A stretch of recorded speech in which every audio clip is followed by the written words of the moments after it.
சாய்ராம். சாய் சங்கரா channel நேயர்களுக்கு என் அன்பு வணக்கங்கள்.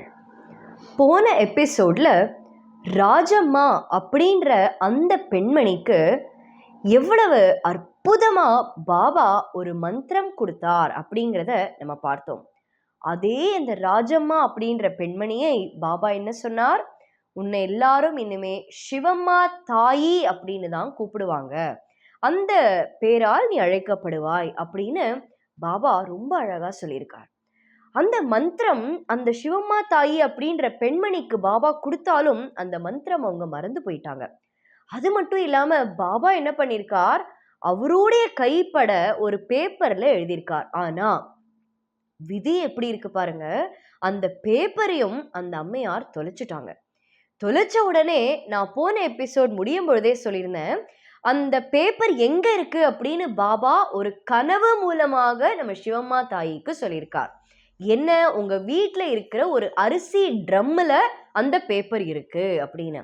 அந்த அம்மையார் அந்த அரிசி பாத்திரத்துக்குள்ள அந்த பேப்பரை வைக்கவே இல்லை. யாருமே அப்படி வைக்க மாட்டோம். அது எப்படி போச்சு அப்படின்னா அது யாருக்குமே தெரியாது. அப்போ அந்த மந்திரம் என்ன அப்படிங்கிறது நம்ம எல்லாருக்குமே தோணும். இது நான் சொல்ல போற இந்த மந்திரம் எல்லாருமே என்னங்க இதுல இவ்வளோ மகத்துவம் இருக்கா அப்படின்னு நீங்க கேட்பீங்க. ஏன் அப்படின்னா பாபா சொல்லியிருக்கார், இந்த மந்திரத்தை யாரு தொடர்ந்து சொல்லிட்டே வராங்களோ, நீங்க தெளிவா பார்த்துக்கோங்க, பாபா ஒரு பெண்மணியான ஒரு ஞானியான சிவம்மா தாயிக்கு இந்த மந்திரத்தை கொடுத்திருக்கார். பெண், அதை தெளிவா நோட் பண்ணிக்கோங்க. அது ஏன் உங்களுக்கு பின்னாடி புரியும். அப்போ கொடுத்துட்டு என்ன சொல்றார், இந்த மந்திரத்தை யாரெல்லாம் தொடர்ந்து சொல்றாங்களோ அவங்களுக்கு ஒரு பாதுகாப்பு கவசம் எப்பயுமே வாழ்க்கையில இருக்கும் அப்படின்னு சொல்றார். இது முதல் விஷயம். ரெண்டாவது விஷயம், அபரிவிதமான ஞானம் கிடைக்கும். நீங்க என்ன நினைக்கிறீங்களோ, ஒரு குழந்தைங்க இது சொன்னா அவங்க படிச்சது ஞாபகம் இருக்கும். ஒருத்தர் வேலைக்கு போறாங்க அப்படின்னா அங்க இருக்கிற அந்த வேலை நம்ம பண்றோம் அப்படின்னா அந்த இடத்துல நம்மளுக்கு ஒரு தனித்துவமான பேர் கிடைக்கணும் அப்படின்னு நம்ம யோசிப்போம். அந்த மாதிரியான ஒரு நல்ல பேரு கிடைக்கும். இந்த இன்டெலெக்ட் அப்படின்னு சொல்லுவாங்க, கூர்மையான ஒரு புத்தி அப்படி நீங்க வரணும்னு நினைச்சீங்கன்னா ஞாபக சக்தி, இந்த மந்திரம் சொல்லணும். இந்த மந்திரம் பொதுவாக எல்லா விஷயத்துக்கும் ஒருத்தருக்கு ரக்ஷையாக இருக்கும் அப்படின்னு பாபா சொல்லியிருக்கார் நம்ம சிவம்மா தாய் கிட்ட. நீங்க ஸ்கிரீன்ல பாக்குறீங்க பாருங்க, இவங்க தான் சிவம்மா தாய். பார்க்கறதுக்கே அவ்வளோ அந்த தேஜஸ் அப்படின்னு சொல்லுவாங்க பாருங்க, அவங்களோட முகத்துல நம்மளுக்கு தெரியுது. அந்த சிவம்மா தாயி கிட்ட பாபா என்ன மந்திரம் சொன்னார் காதுல, அந்த பேப்பர்ல என்ன மந்திரம் எழுதி இருந்தது அப்படின்னா காயத்ரி மந்திரம். எல்லாருக்கும் தெரியும், அந்த காயத்ரி மந்திரத்தை நம்ம வாயை விட்டு சொல்லக்கூடாது. அது ஒருத்தர்கிட்ட இந்த உபதேசம் வாங்கின அப்புறம் தான் நம்ம சொல்லணும். அதனால அந்த காயத்ரி மந்திரம் என்ன அப்படிங்கிறது நான் உங்களுக்கு வெளியில சொல்லல, ஆனா அது உங்களுக்கு நான் ஸ்கிரீன்ல கொடுக்குறேன். காயத்ரி மந்திரம், இந்த காயத்ரி மந்திரத்தை தான் பாபா சிவம்மா தாய்க்கு கொடுத்திருக்கார். இது அற்புதமான ஒரு பதில். என்ன அப்படின்னா பல பேர் என்கிட்டயே இது கேட்டிருக்காங்க. நிறைய இது யூடியூப்லயும் கேட்டு நிறைய இடத்துல இது கேள்விப்பட்டிருக்கேன். என்னன்னா, பெண்மணிகள் காயத்ரி மந்திரத்தை சொல்லக்கூடாது அப்படின்னு நிறைய பேர் சொல்றாங்க. அழகா பாபா சிவம்மா தாயி மூலமாக காமிச்சிட்டார், பெண்கள் காயத்ரி மந்திரத்தை சொல்லலாம். எந்த ஒரு வேதத்திலையும் பெண்கள் காயத்ரி மந்திரம் சொல்லக்கூடாது அப்படின்னு எங்கேயுமே எழுதல. அதனால அந்த காயத்ரி மந்திரத்தை நம்ம யாருக்கிட்டையும் உபதேசம் பண்ணக்கூடாது. நம்ம குரு இல்லாத வரைக்கும். இப்ப நான் குரு கிடையாது, நான் சாதாரண ஒரு பெண் அப்படின்றதுனால நான் போய் வேற ஒருத்தருக்கு அந்த காயத்ரி மந்திரத்தை உபதேசம் பண்ணக்கூடாது. பசங்க நீங்க பாத்தீங்கன்னா அது அவங்க அழகு காயத்ரி மந்திரத்தை உபதேசமா வாங்கிக்கலாம் தந்தையார்கிட்டேருந்து. அப்படி இல்லை அப்படின்னா வேற ஒரு குரு கிட்டேருந்து உபதேசம் வாங்கிக்கலாம். இப்ப பெண்கள் இருக்கீங்க அப்படின்னா உங்களுக்கு ஏதோ ஒரு குலகுரு உங்களுக்கு யாராவது தெரியும், எங்கேயாவது உங்களை ஒரு ஜியர் உங்களுக்கு தெரியும், அந்த மாதிரி யார் உங்களுக்கு ஒரு குரு ஸ்தானத்துல இருக்காங்களோ அவங்க கிட்டேருந்து உபதேசம் வாங்கி இந்த காயத்ரி மந்திரத்தை சொன்னா ரொம்ப ரொம்ப விசேஷம். அப்படி இல்லைங்க, எங்களுக்கு அப்படி எந்த குருவும் தெரியாது அப்படின்னா நீங்களா அந்த காயத்ரி மந்திரத்தை சொல்லலாம். ஆனா நீங்க யாருக்கும் சொல்லி கொடுக்க கூடாது. இதுதான் முதல் விஷயம். இப்போ இந்த காயத்ரி மந்திரத்தோட ஸ்பெஷாலிட்டி உங்களுக்கு நான் சொல்றேன். பாபா எதற்காக சிவமா தாய்க்கு கொடுத்தார் அப்படின்னா, இந்த காயத்ரி மந்திரமானது 24 அக்ஷரங்கள் கொண்டதுதான் இந்த காயத்ரி மந்திரம். இப்போ இதுல ஒரு பெரிய ரகசியம் இருக்கு. அது என்ன ரகசியம்னு உங்களுக்கு நான் சொல்றேன். ரொம்ப அற்புதமான ரகசியம். என்னன்னு பாத்தீங்கன்னா, வால்மீகி ராமாயணம் எழுதினார் இல்லையா? அந்த வால்மீகி ராமாயணத்துல எத்தனை பேராகிராஃப்ஸ், எத்தனை வேர்சஸ் இருக்கு அப்படின்னு நீங்க பாத்தீங்கன்னா, 24,000 ஸ்லோகங்கள், 24,000 வேர்சஸ் அந்த ராமாயணத்துல இருக்கு. வால்மீகி ராமாயணத்துல நிறைய ராமாயணம் இருக்கு. அதுல ஏன்னா நம்ம வால்மீகியோட ராமாயணம் இருக்கு, கம்ப ராமாயணம் இருக்கு, துளசி ராமாயணம் இருக்கு, கம்போடிய ராமாயணம் இருக்கு, லவாய்ஸ் ராமாயணம், பௌத்த ராமாயணம், இந்த மாதிரி கிருத்திவாசி ராமாயணம், நிறைய ராமாயணம் இருக்கு. அதுல வால்மீகி கொடுத்த ராமாயணத்துல 24,000 வேர்சஸ் இருக்கு. இந்த காயத்ரி மந்திரத்தோட ரகசியம், அதோட பவர் சொல்றேன் கேளுங்க. 1000 நீங்க பிரிச்சீங்கன்னா 24 வருமா? அதுல அந்த 1000தோடைய முதல் எழுத்து அது காயத்ரி மந்திரத்தோடைய முதல் எழுத்தாக வரும். காயத்ரி மந்திரத்தோடைய அடுத்த எழுத்து பாத்தீங்கன்னா, அந்த அடுத்த 1000 இருக்கும் பாருங்க, அந்த அடுத்த 1000தோட முதல் லெட்டர் பாத்தீங்கன்னா அதுதான் காயத்ரி மந்திரத்தோடைய 2வது லெட்டரா இருக்கும்.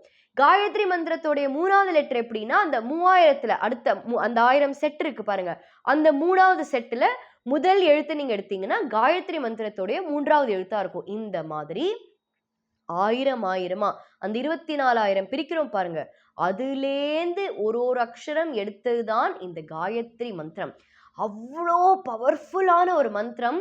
இன்னிலிருந்து அத்தனை பேரும் காயத்ரி மந்திரத்தை இடைவிடாமல் சொல்லணும். எப்பெல்லாம் முடியுமோ அப்பெல்லாம் நீங்க சொல்லலாம். அந்த காயத்ரி மந்திரம் சொன்னால் என்ன கிடைக்கும்னு பாபா சொல்லியிருக்காரு. நான் உங்களுக்கு இந்த எபிசோட் ஆரம்பிக்கும் பொழுது சொல்லியிருக்கேன் இல்லையா? இந்த காயத்ரி மந்திரத்தை கொடுத்துட்டு பாபா சொல்றார், சிவமா தாயி அதை பாக்குறாங்க, அந்த ட்ரம்லேருந்து எடுத்து அந்த காயத்ரி மந்திரத்தை படிச்சு யாருக்கிட்டேந்து வாங்கின உபதேசம்?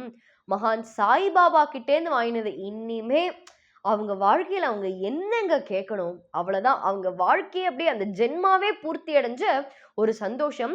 அந்த அம்மையார் அப்படியே தொடர்ந்து படிச்சுட்டே வராங்க, அந்த காயத்ரி மந்திரத்தை பாராயணம் பண்ணிட்டே வராங்க. பண்ண பண்ண பண்ண பாபாவை போய் ஷிரடியில தரிசனம் பண்ணணும் அப்படின்ற ஒரு ஆசை.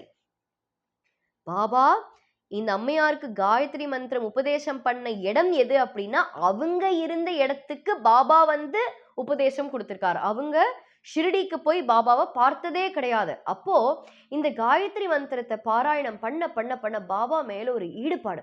பாபா உங்களை ஷிரடியில பார்க்கணும், உங்களை தரிசனம் பண்ணணும், இந்த மாதிரி சொல்லிட்டே இருக்காங்க. உடனே கணவர்கிட்ட போய் சொல்றாங்க, எங்க எனக்கு போய் ஷிரடியில போய் பாபாவை தரிசனம் பண்ணணும்னு ஆசையா இருக்கு, என்னை தயவு செஞ்சு நீங்க கூட்டிட்டு போகணும் அப்படின்னு சொன்ன உடனே கணவருக்கு அவ்வளோ பாபாவை பிடிக்காது. அதெல்லாம் முடியாது, அந்த மகான பெரிய மகான்லாம் நீ சொல்லாத, அவரெல்லாம் போய் நீ ஷிரடியில் ஒன்றும் பார்க்க வேண்டாம் அப்படின்னு இந்த சிவமா தாய் எவ்வளவோ கேட்குறாங்க. எனக்காக நீங்க என்னை ஷிரடிக்கு கூட்டிட்டு போகணும், எனக்கு பாபாவை தரிசனம் பண்ணணும் அப்படின்னு சொன்னோடனே, என்னால கூட்டிட்டு போக முடியாது, நீயும் போகக்கூடாது. அந்த பாபா உண்மையாவே ஒரு தெய்வம்னா எனக்கு நல்ல விஷயங்கள் நடக்கட்டும், அப்புறம் நான் உன்னை கூட்டிட்டு போறேன் அப்படின்னு சொல்லிட்டார். அதே மாதிரி உண்மையாவே பாபா தன்னுடைய பக்தர்களை எப்படி ஷிரடிக்கு வரவழைக்கணும், அங்க என்னெல்லாம் நடக்கணும் எல்லாம் முடிவு பண்ணிட்டார்.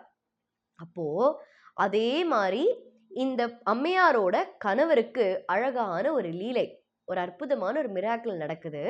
அந்த மிராக்கிள் நடந்ததுக்கு அப்புறம் அந்த அம்மாவுடைய கணவர், அதாவது ராஜம்மா அவங்களுடைய கணவர் சொல்றார், இப்ப நம்ம ஷிரடிக்கு போகலாம் வா, ஏன்னா பாபா தான் காமிச்சிட்டாரே, அதனால நம்ம ஷிரடிக்கு போகலாம் அப்படின்னு சொல்லிட்டு 1908 வருடம் 1908ல முதல்ல நம்ம ராஜம்மா அப்படின்றவங்க ஷிரடிக்கு போறாங்க. அவங்களுக்கு இந்த பேர் சிவமா தாயி அப்படின்னு பாபா தான் கொடுத்தாரு இல்லையா? அப்போ என்ன, சிவ அம்மா, சிவனுடைய அம்மாவாக இருக்கிற அந்த ஸ்தானம் பாபா இவங்களுக்கு கொடுத்திருக்கார். அப்போ சிவம்மா தாயி முதல் 1908ல ஷிரடிக்கு போறாங்க. ஷிரடிக்கு போய் பாபாவை பார்த்து அவ்வளோ சந்தோஷப்படுறாங்க. சந்தோஷம்னா அவங்க அந்த ஷிரடியில இருந்து அவங்க கண்ணார பார்த்த சம்பவத்தை எல்லாம் சொன்னா பாருங்களேன், அது எப்படி இருக்கும்னா, அது பல பக்தர்கள் கிட்டே நீங்க கேட்கலாம். அவங்க நம்ம சாய் சச்சரித்ரால படிச்சிருப்போம். என்ன அப்படின்னா, பாபா இந்த பெரிய கோலம்பா அப்படின்னு வச்சிருப்பார், அந்த பெரிய பானையில சமைச்சார் அப்படின்னு நம்ம பார்த்திருப்போம். நீங்க ஸ்கிரீன்ல பாக்குறீங்க பாருங்க, இந்த மாதிரி போட்டோ நீங்க நிறைய பார்த்திருப்பீங்க. எப்படி பண்ணுவார் பாபா? அந்த கஃப்னி அப்படியே இப்படி மேலே தூக்கி விட்டுட்டு அவருடைய கை முழுக்க ஒரு கரண்டியால அதை எல்லாத்தையுமே கிளற மாட்டாராம். எல்லா வீட்லயும் போய் பிக்ஷை கேட்டு எல்லாரும் கொடுக்கறது, ஏழையோ பணக்காரனோ ராஜாவோ பிச்சைக்காரனோ யாராக இருந்தாலும் அவங்க பாபாக்காக கொண்டு வர பிரசாதம் எல்லாம் அந்த பானைக்குள்ள போட்டு அந்த பாபாவோட கரங்களால அதை முழுக்க கலக்குவாராம். அப்படியே அதை கிண்டி அதுலேருந்து எல்லாருக்கும் பிரசாதமாக கொடுப்பார். இத சாய் சச்சரித்ரால் நம்ம படிச்சிருக்கோம் இல்லையா? இந்த சம்பவத்தை, இந்த அற்புதமான லீலைய சிவம்மா தாயி அவங்க கண்ணார பார்த்தாங்களாம். பா, அது எப்படி பிரமிச்சு போயிருப்பாங்க இல்ல? நீங்க நினைச்சு பாருங்களேன், அந்த சமயம் நம்ம ஷிரடியில இருக்கோம். பாபா அந்த மாதிரி அந்த கொலம்பால் அவரோட கைய வச்சு அதை சமைக்கும் பொழுது நம்ம துடிச்சு போயிருக்க மாட்டோம்? பாபாவுடைய கரங்களுக்கு ஏதாவது ஆயிடுமா அப்படின்னு அந்த மாதிரி துடிப்போட அதே இடத்துல பாபா பிரமிச்சு போய் பார்க்குறாங்க. பார்த்து அந்த இடத்துல இன்னொரு ஒரு சம்பவம் என்னன்னா, அதுவும் சாய் சச்சரித்திரம்னு நம்ம படிச்சிருக்கோம். தோராயமாக அத்தியாயம் 47ல நம்ம படிச்சிருப்போம். என்ன அப்படின்னா, இந்த பாம்பு தவளை கதை பத்தி, வீரபத்ரப்பா செம்பசப்பா அப்படின்னு இருக்கும். அந்த 2 பேருக்கும் அந்த பூர்வ ஜென்ம பந்தத்தை பத்தி பாபா சொல்லியிருப்பார். ரொம்ப அழகான ஒரு கதை.